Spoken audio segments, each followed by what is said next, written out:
You breathe in, and the air itself tastes of iron. The ground beneath your feet is damp and cold, as though it has absorbed centuries of lament. It is May 1536, and you stand at Tower Green. What you see before you is not a body. It is a symbol, a warning carved into flesh. Anne Boleyn, once crowned queen and now betrayed, kneels upon the wet grass. Her neck bends, her eyes rise toward the sky, and her lips shape words of faith that dissolve into the murmurs of the crowd. The executioner lifts the French sword, light yet merciless, and in a single motion, the border between majesty and nothingness is severed. One strike, one silence, then a sigh, collective, horror mingled with relief. The queen's body collapses, reduced to silence, to nameless flesh. And yet here begins the paradox. Her life extinguished, but her blood still in motion. What dies before your eyes is a face, not a lineage. As the crowd disperses, whispering of scandal and judgment, something larger stirs unseen. From this broken body will rise a shadow that refuses to fade, for though Anne is erased in death, her daughter, Elizabeth, remains. And in her, the breath of survival lingers, defiant, waiting to ignite a fire that no axe could silence. She is a child born beneath the shadow of a scaffold, yet she ascends to a throne drenched in sunlight. Elizabeth, daughter of the executed queen, becomes the Virgin Queen, sovereign of an empire that stretches across seas and centuries. You watch her walk through history like a flame in darkness, commanding fleets against Spain, weaving words into laws, bending courtiers to her will with a single look. Her reign is a theater of glory, and her name is carved into stone as if eternity itself had chosen her. And yet, beneath the brilliance lies a silence more haunting than death. Elizabeth leaves no children, no heirs to carry the blood that once trembled on Tower Green. The golden crown rests upon barren soil, dazzling yet fruitless, a cul-de-sac of majesty, magnificent but final. You can almost hear the irony echoing through time. Anne's daughter ruled a kingdom, but her womb remained empty. Her bloodline ended where power reached its peak. The tree splinters. The branch that glittered brightest becomes the one that dies in silence. But if Anne's legacy does not pass through Elizabeth, it must search for other veins, other vessels. And so the story bends away from the throne itself, turning toward the shadows of Anne's siblings, toward Mary, overlooked, dismissed, yet unknowingly carrying the seed of survival. She lingers at the edge of the stage, never meant to be the star. Mary Boleyn, sister to a queen, lover to a king, reduced by history to a whisper, the mistress. She is remembered for scandal, not sovereignty, for yielding her body to Henry VIII before her sister dared to offer him a crown. Yet behind the veil of gossip, something greater stirs. Mary is not the fallen woman of courtly rumor. She is the vessel through which survival quietly flows. Her beauty once captivated a king, but it was not beauty that endured. It was blood. Through her first marriage to William Carey, children were born whose veins carried not only Boleyn lineage, but, perhaps as some whispered, the king's own hidden legacy, bastardy or legitimacy. Historians still debate. What matters is that the line lived. While Anne's body was broken on the scaffold, Mary's children grew, married, and multiplied, planting seeds in soil untouched by executioner's steel. When her second marriage bound her to William Stafford, far from the glitter of court, Mary seemed to vanish into obscurity. Yet obscurity can be a disguise for endurance. Her descendants threaded themselves through the tapestry of English nobility, weaving unnoticed into houses that would one day brush shoulders with crowns. Dismissed in her lifetime, forgotten in chronicles, Mary's quiet defiance was not in rebellion, but in survival. The overlooked sister became the true matriarch, the hidden root from which the Boleyn name would continue to breathe. Whispers ripple through the Tudor court like smoke from a hidden fire. Were Mary Boleyn's children truly her husbands, or the king's? Her marriage to William Carey, a gentleman of Henry VIII's privy chamber, offered a veneer of respectability. Yet behind it lingered suspicion that Catherine Carey and Henry Carey bore the unmistakable shadow of their mothers. Royal affair. Bastards or not, they were children marked by dangerous proximity to power. In a world where blood was both weapon and curse, the stain of rumored illegitimacy could have condemned them. Yet, in a twist as cruel as it was ironic, that very uncertainty became their shield. For what Henry denied, history could never quite erase. These children walked a precarious line, too noble to be ignored, too questionable to be crowned. And in that liminal space, they endured. Catherine Carey rose to become a trusted lady-in-waiting to Queen Elizabeth I, serving the half-sister who reigned where their mother had been condemned. Henry Carey, later ennobled as Baron Hunsdon, carried the family name into the peerage, a testament to survival disguised as scandal. The Carey line bloomed across generations, its branches climbing into the highest reaches of nobility. What began as whispers in the king's bedchamber became an enduring thread in England's aristocratic fabric. Scandal had threatened to erase them, yet scandal became the cloak that hid them long enough to survive, and survival in time would prove the Boleyn family's most defiant inheritance. Catherine Carey, the child born of rumor and shadow, steps into a marriage that would anchor the Boleyn bloodline firmly within the heart of power. She weds Sir Francis Knollys, a man of discipline, loyalty, and ambition, traits that would make their union more than survival. It would become influence. Together they built not only a household, but a dynasty, one whose branches stretched straight into the Tudor court. Their children, the Knollys brood, multiplied like echoes of Anne's lost voice. They became courtiers, counselors, soldiers, figures moving in the golden glow of Elizabeth I's reign. And here lies the irony sharp enough to cut. Anne Boleyn's family, disgraced and cast out in blood, returned through the back door of history, serving the daughter who had watched her mother fall. Elizabeth, child of the scaffold, surrounded herself with kin who reminded her, silently, invisibly, of what had been taken. It was a kind of revenge, though never spoken aloud. Not revenge by blade or fire, but revenge through endurance. Every Knollys child who gained favor, every appointment and title, was a quiet defiance of the axe that had tried to sever Anne's legacy. The scaffold had failed. Her family still breathed within the halls of power, wearing the mask of loyalty while carrying the memory of betrayal. From disgrace bloomed proximity to the throne itself, and in that proximity, the Boleyn blood continued to throb like an unhealed wound, impossible to banish, impossible to forget. Lettice Knollys was born of Catherine Carey's line, carrying whispers of Anne Boleyn's blood in her veins. She was bold, luminous, a woman whose presence could not be ignored. But it was her heart that ignited scandal, for she fell into the arms of Robert Dudley, Elizabeth I's great love, the man the Queen trusted and desired above all others.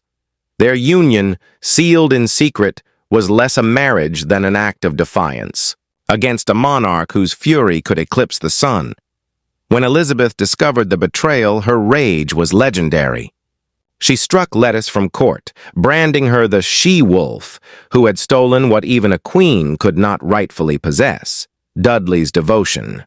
Yet exile did not extinguish Lettice. Instead, it drove her deeper into the folds of aristocracy.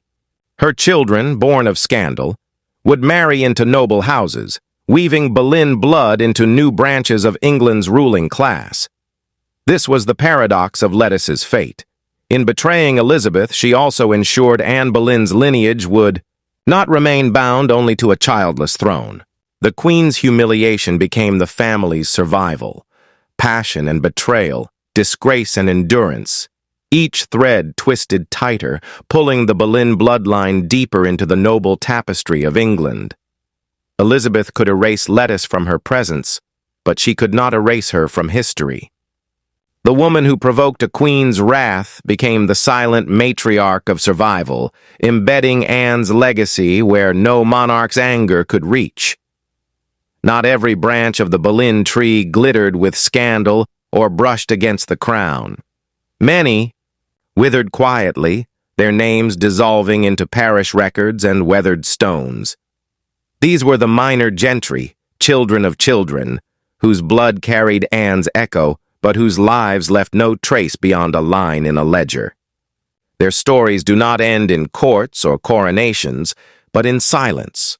Graves unmarked, wills unsigned, bones surrendered to soil without ceremony. You can almost see them as candles in a vast cathedral, each flame trembling for a moment before surrendering to darkness. One extinguished, then another, until the air is filled with smoke and absence. Their blood carried the memory of the scaffold, yet their names were never spoken in the halls of power. Obscurity can be its own kind of death. To live, to labor, to vanish without lineage is to dissolve into history's fog. These forgotten branches remind us that survival is never guaranteed, even when born of famous blood. For every Carey or Knollys who rose, there were others who faded, their lines collapsing into nothingness. Yet even in silence, they remain part of the tree, ghostly roots buried beneath the soil, unseen but essential. Their forgotten graves whisper that endurance does not always mean glory. Sometimes it means simply existing until the flame goes out. Flame goes out. History is not only rumor and shadow. It leaves traces, ink pressed into parchment, voices that whisper across centuries. Catherine Carey herself wrote letters that reveal the gravity of her position. In one, she signed humbly as, "Your poor kinswoman," addressing Elizabeth I, reminding the Queen of bonds that tied them in blood. Such words, fragile yet precise, anchor the suggestion that the Boleyn legacy did not vanish with Anne's head. It moved silently through her sisters. Children.court records speak as well. The Knollys family appears again and again in Elizabethan documents. Francis Knollys listed as treasurer of the royal household, his sons recorded as members of Parliament, his daughters placed in positions of trust within the Queen's court. These are not legends. They are facts etched into administrative ink, testimony to survival by proximity to power. Chroniclers of the time noticed, too. William Camden, writing in the early 17th century, described the Knollys as a family of noble reputation, much esteemed by the Queen. Their presence was not accident, nor mere favor. It was blood, concealed yet undeniable, threaded into the machinery of state. Against the backdrop of rumor and execution, these testimonies strike cold, like iron against stone. They remind us that behind the nightmare imagery lies a skeleton of truth. Anne's family was not erased. The documents, the signatures, the titles, they are the bones that still lie beneath the haunted flesh of legend. The crown shifted from Tudor gold to Stuart velvet, but the Boleyn blood did not vanish. It merely dimmed into the background, flickering in quieter corridors of power. As James VIII took the throne and the Jacobean world unfolded, Anne's kin were no longer scandals, centerpiece. Instead, they became shadows in the machinery of state. The Knollys and Carey descendants threaded themselves into Parliament, their names recorded among the long lists of MPs who debated taxes, trade, and the king's prerogative. They raised regiments when civil war tore the kingdom apart, some standing with Parliament, others lending loyalty to the crown. Unlike Anne, they were not figures of spectacle, but of survival, their bloodlines scattered across causes yet united in endurance. During the execution of Charles I in 1649, the regicide that shook Europe, Boleyn blood watched from the benches, not the scaffold. They did not dictate history's thunderclaps, but they absorbed its tremors. Estates were seized and restored, fortunes rose and fell, but through it all the descendants endured like ivy clinging to a crumbling wall. By the restoration of Charles II, the Boleyn legacy had learned to thrive in shadow. They were landowners, courtiers, parliamentarians, never monarchs, but never erased. While kings lost their heads and kingdoms, Anne's lineage adapted, shifting shape, bending but never breaking. In the turbulence of Tudor England, survival was its own quiet triumph. By the dawn of the 18th century, Britain's throne passed from Stuart fragility into the steady hands of the Hanoverians. Yet behind the powdered wigs and German accents of this new dynasty ran a quieter current, the blood of Anne Boleyn looping back toward the crown she once adorned. Through generations of intermarriage, the Carey and Knollys descendants threaded themselves into noble families that courted royal favor. Estates shifted hands, dowries cemented alliances, and with each union, the Boleyn legacy seeped deeper into the aristocratic bloodstream. It was no longer scandal whispered in back rooms, it was pedigree inked on family charts. By the time George I arrived from Hanover in 1714, distant branches of the Boleyn tree had already tangled with continental nobility. The web grew tighter under his successors. What had once been dismissed as a disgraced lineage now reappeared, clothed in respectability, linking quietly to the very house that wore the British crown. The irony is stark. A queen condemned as a traitor, erased with a sword stroke at Tower, Green, had descendants whose veins mingled with monarchs once more. The crown that had ordered her death now unknowingly carried her blood in its line of succession. History, ever the dramatist, delights in such reversals. What is cut down may yet return, not as scandal but as legacy, entwined with the throne itself. From gilded courts, the Boleyn bloodline drifted outward, carried by marriages, inheritances, and exile. Some branches rooted themselves in Ireland, where Carey's and Knollys descendants claimed estates among the turbulent Anglo-Irish elite. They navigated rebellions and plantations, not as monarchs or courtiers, but as landlords, soldiers, and officials, ordinary names in extraordinary conflicts. Others crossed oceans. In the swirl of colonial expansion, distant kin of Anne Boleyn found themselves in Virginia, New England, and the Caribbean. Their lives bore little resemblance to the silken intrigues of Tudor England. Instead, they farmed rough soil, signed local charters, and raised children who had no inkling that their blood carried the memory of a queen's execution at the Tower. The contrast is haunting. In London, Anne's ghost lingered around Tower Green, forever fixed in tragedy. In distant fields across Ireland or America, her descendants plowed furrows, baptized children in wooden chapels, and fought wars far removed from Henry VIII's court. Royal tragedy dissolved into ordinary survival.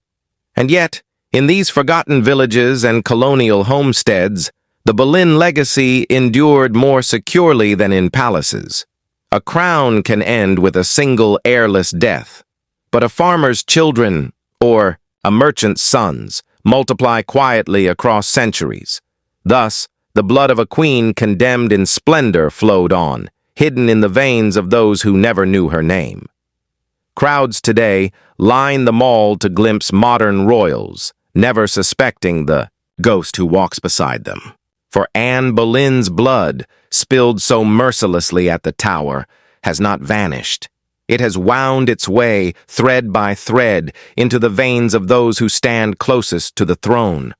Through Mary Boleyn's children, the line stretched quietly across centuries of gentry and nobility, until, in our own age, it reached the women who married into Britain's highest crown. Genealogists trace Catherine, Princess of Wales, back to Mary Boleyn through her Carey descendants. Meghan, Duchess of Sussex, too, carries distant strands of the same lineage through colonial ties. The revelation is staggering. Anne, destroyed. By Henry for her failure to give him a son, now lives on through women who share her fate of public scrutiny and royal duty. A queen once humiliated and discarded finds her kin seated beside the monarchy she helped reshape. It is not just irony, it is a kind of resurrection. Every time cameras capture Catherine or Meghan stepping into Westminster Abbey or walking through Buckingham's gates, they unknowingly carry Anne's shadow with them. Her blood stands once more beside the crown, proof that execution may silence. A voice, but lineage whispers forever. Not every heir walks in coronation robes. Most carry their inheritance quietly, unnoticed, like a faint scar beneath the skin. The Boleyn blood, once spilled upon Tower Green, has spread far beyond palaces and thrones. It runs through office clerks in Dublin, school teachers in Virginia, farmers in Kent, even children in bustling cities who have never heard Anne's name. Genealogists whisper of tens of thousands who trace descent from Mary Boleyn's children. Each one carries a splinter of a story they do not know, that their ancestor's sister was crowned queen, worshipped and cursed, adored and destroyed. The irony is cruel and beautiful. A woman executed for ambition now lingers in the DNA of strangers. Imagine a woman shopping for bread, her child tugging at her sleeve, unaware that her bloodline once shook the throne of England. Imagine a man boarding a train, oblivious to the execution that gave him life centuries before. They live ordinary lives, but in their bodies, history stirs. Royalty has a way of disguising itself in plain sight. Not every crown gleams. Some are invisible, buried in veins and memory. The Boleyn story is not just of kings and queens, it is of us. And perhaps, without knowing, you too carry the echo of that doomed queen whose bloodline refused to die. Henry demanded a son, a fortress of flesh to guard his crown. For that hunger, Anne Boleyn was destroyed. Her body struck down, her name branded with treason. Yet history answers cruelty with irony, sharper than any blade. Henry's vaunted Tudor line flickered out in a single generation, while the sister, he dismissed as trivial, birthed a lineage that spilled endlessly into the future. It is almost unbearable to imagine. Anne's head fell so that Henry might secure his dynasty, and yet it was Mary Boleyn's children, quiet, overlooked, unthroned, who became the true architects of survival. His sons died young, his daughters died childless, his name narrowed into silence. But Mary's bloodline multiplied, grafting itself into noble houses, seeding generations across Europe and beyond. The irony is a ghost that laughs. The king who gambled wives like dice left nothing that endured. The queen he murdered left a shadow empire through her sister. This is history's cruelty. The more he grasped, the less remained. You feel it now. The weight of futility, the echo of justice disguised as mockery. Henry killed for permanence, yet it is Anne's family, not his, that still walks among us. Bloodlines are not guarded by crowns. They survive by accident, by scandal, by quiet endurance in the shadows where no heralds sing. The Boleyn story proves this. A queen torn down by the sword, yet her family stitched back into history by the overlooked sister, by children whispered to be bastards, by marriages that once seemed trivial. What was erased in fire and steel found refuge in silence. You begin to realize lineage is not chosen, it is carried. You may wear no crown, yet your veins may hold the dust of Tower Green, the echo of prayers muttered before the blade fell. Thousands live today with that silent inheritance, never knowing that their blood once stood in judgment before a king. Perhaps even you.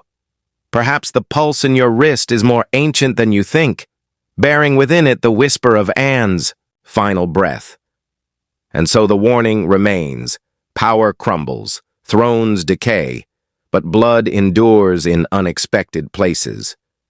A dynasty thought extinguished flows still, not in golden halls, but in ordinary bodies moving through ordinary days.